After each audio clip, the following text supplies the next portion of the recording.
பொதுவாக தேர்தல் கமிஷன்ல இருந்து இந்த தேர்தல் நேரத்தில் பயன்படுத்துகிற ஸ்பீக்கரு, சேரு, இந்த போட்டிருக்கிற துண்டு, கொடி, பேட்ஜு, இதுக்கெல்லாம் ஒரு ரேட்டு போட்டிருக்காங்க. இது மாதிரி பல இதுக்கு ஆமா சேர் செலவுனா இந்த மாதிரி ஒரு சேர் போட்டால் 50 ரூபா கணக்கு சொல்றாங்க. இன்னைக்கு மேற்கொண்டு போட்டால் 3 சேர் 150 ரூபா கொடுத்தா ஒரு பெரிய சேர் வாங்கிடலாம். இதில் என்ன ஆச்சுன்னா ஒரு சேர் 50 ரூபா போட்டிருக்காங்க. அது 10 ரூபா தான் வெளியே வாடகை. இது மாதிரி சில இதில் பிளாஸ்டிக் சேர், அந்த ஒவ்வொன்றுக்கும் பேப்பர் கொடிக்குன்னா அதுக்கு எவ்வளோ போடுறாங்கன்னா 51 ரூபா போட்டிருக்காங்க. அது விலையே 25 ரூபா தான், 51 ரூபா போட்டிருக்காங்க. காட்டன் துணி கொடிக்கு 258 ரூபா போட்டிருக்காங்க. காட்டன் துணி கொடிக்கு ஆக்சுவலாக 100 ரூபா, 90 ரூபா, 100 ரூபா தான்.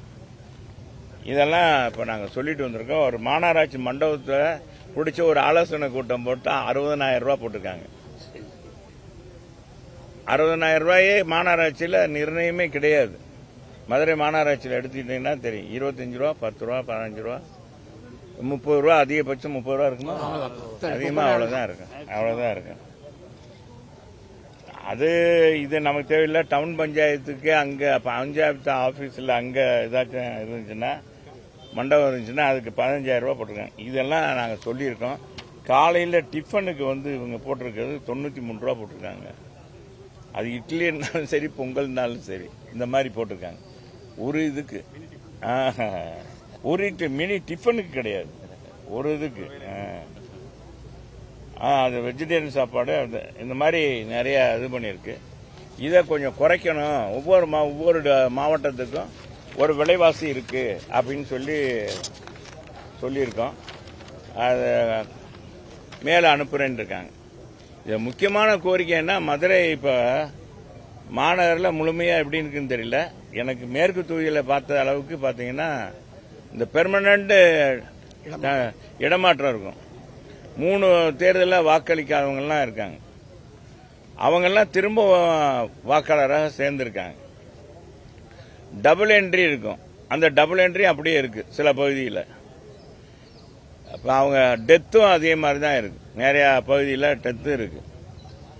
2வது போலீஸ் ஸ்டேஷன் 3.5 கிலோமீட்டர் தேர்தல் ஆணையத்தினுடைய இதுவே மீறி இவங்க 3.5 கிலோமீட்டர் தள்ளி போட்டிருக்காங்க. இது நாங்கள் எழுதி கொடுத்துருந்தோம்.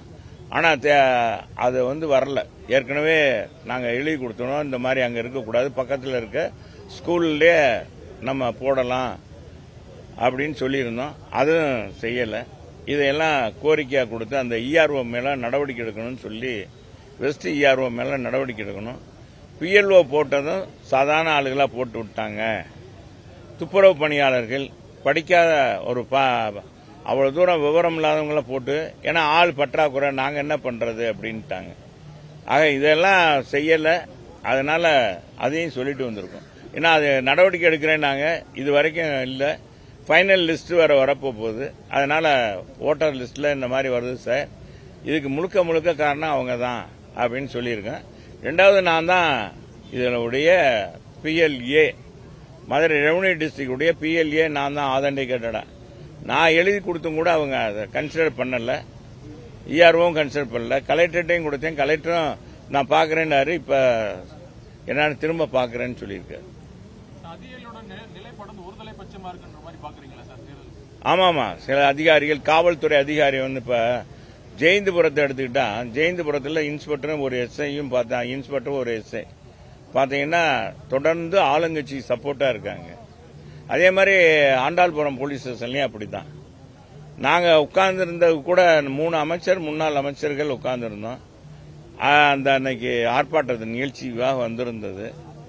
அது விஷயமா அவர் தமிழ் மாநிலத்தினுடைய பாரதிய ஜனதாவுடைய தலைவர் வந்தார்.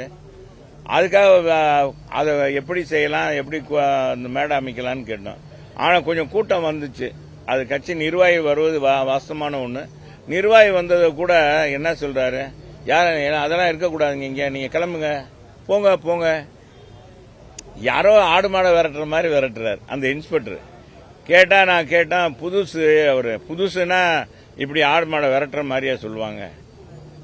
என்னங்க நாங்கள் நாளைக்கு ஆர்ப்பாட்டம் பண்ண போகிறோம், அதுக்காக இன்னைக்கு நாளைக்கு காலையில் ஆர்ப்பாட்டம் இருக்குது, அதுக்காக எப்படி இது பண்ணலாம் வைக்கலான்னு ஒரு ஆலோசனை 3 ரெவன்யூ மாவட்டம், ஒரு ரெவன்யூ மாவட்டத்தினுடைய 3 மாவட்ட செயலர், எங்கள் மாவட்ட செயலர், பாரதிய ஜனதா தோழமை கட்சி எல்லாரும் வந்திருக்காங்க. அப்படின் போது வரத்தானே சார் செய்யும். கொஞ்சம் போக்குவரத்து ஒன்றும் இடைஞ்சல் இல்லை, நீங்கள் கொஞ்சம் மென்ன வச்சு ஏதாச்சும் இடைஞ்சல் இருக்கா அப்படின்னா, இல்லைங்க இடைஞ்சல் வருது, நீங்கள் கிளம்புங்க, முதல்ல கிளம்புங்க அப்படின்னாரு. நீங்கள் கேஸ் வேணா போடுங்க சார், நாங்கள் முடிச்சுக்கிறோம் அப்படின்னு. ஆக எடுத்த உடனே இந்த மாதிரி ஒரு இதெல்லாம் அதிகாரிகள்லாம் இருக்காங்க. அதனால் இதெல்லாம் மறுபரிசீலனை செய்யணும்னு கேட்டிருக்கோம். சொல்லுங்க. அது அதுக்கான இது நாங்கள் மேலே புகார் கொடுத்துருக்கோம். நம்ம கமிஷனர்கிட்டையும் சொன்னால் ஐஎஸ் ஏசிட்டையும் சொல்லியிருக்கேன், எல்லாத்திட்டையும் சொல்லி இது பண்ணி. ஏற்கனவே 3 முறை ஒரு சட்டமன்ற உறுப்பினராக மேற்கு தொகுதியில் 4வது முறை எப்படி இருக்க போகுது இந்த களம்? என்ன சொல்லி மக்களை சந்திக்க போறீங்க? மக்களுக்கு நான் செஞ்ச சேவைகளை, மக்களுக்கு தொடர்ந்து பணியாற்றி கொண்டிருக்கிற சேவைகளை சொல்லி தான் ஓட்டு கேட்பேன்.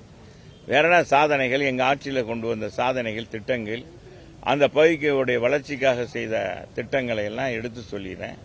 அதே மாதிரி நான் அந்த தொகுதியினுடைய சட்டமன்ற உறுப்பினராக மட்டும் பணியாற்றாம மதுரை மாநகருக்கும் நான் ஒரு அமைச்சராக இருந்தால் 10 ஆண்டுகளில் என்னென்ன திட்டங்கள் கொண்டு வந்தேன் அப்படின்றதையும் பட்டியல் போட்டு நான் குறிப்பிட்ட சில எல்லாம் போட்டால் நிறைய ஆயிரும், படிக்க முடியாது.